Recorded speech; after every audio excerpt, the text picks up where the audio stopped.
শিক্ষক দিবস উপলক্ষে সোহরাওয়ার্দী উদ্যানে শিক্ষক কর্মচারী ঐক্যজোটের আয়োজনে চলছে শিক্ষক সমাবেশ। সেখানে আছেন সহকর্মী ইফতিখার রেজা, সরাসরি যুক্ত হচ্ছেন তিনি। রেজা, শিক্ষকদের দাবি কি? তারেক রহমান কখন যোগ দেবেন? ধন্যবাদ। আজকে ঐতিহাসিক সোহরাওয়ার্দী উদ্যানে মূলত বিশ্ব শিক্ষক দিবস উপলক্ষে দেশের ৬৪ জেলা থেকে বিভিন্ন শিক্ষা প্রতিষ্ঠানের যে শিক্ষক যারা রয়েছেন তারা এখানে মূলত উপস্থিত হয়েছেন একটি সমাবেশ। মূলত শিক্ষক কর্মচারী ঐক্য জোটের ব্যানারে মূলত এই সমাবেশ অনুষ্ঠিত হতে যাচ্ছে। ঠিক বেলা ২:৩০ থেকে ৩টার মধ্যে এই সমাবেশ শুরু হবে এবং এই সমাবেশে মূলত প্রধান অতিথি হিসেবে উপস্থিত থাকবেন বিএনপির ভারপ্রাপ্ত চেয়ারম্যান তারেক রহমান এবং জাতীয় স্থায়ী কমিটির যারা সদস্য রয়েছেন তারা থাকবেন এবং এর সাথে ফখরুল ইসলাম আলমগীরের উপস্থিত থাকার কথা রয়েছে।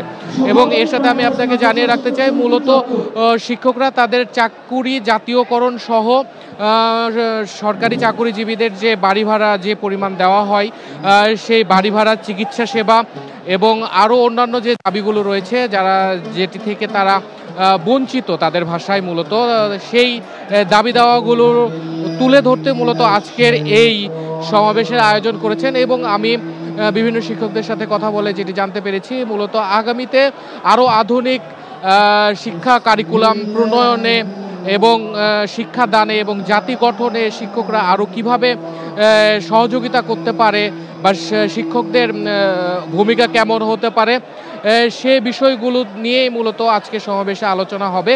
এবং আমি আপনাকে জানিয়ে রাখতে চাই যে আজকের যে সমাবেশ সেই সমাবেশ মূলত যে সারা দেশের যে শিক্ষকরা যারা এসেছেন তারা মূলত আগামীর যে শিক্ষাদানের যে নির্দেশনা বা পরিকল্পনা সেটি মূলত এখান থেকেই জানানো হবে জানিয়েছেন। তো এই ছিল সমাবেশ স্থল থেকে সর্বশেষ তথ্য। জানছিলাম শিক্ষক কর্মচারী ঐক্যজোটের সমাবেশের খবর।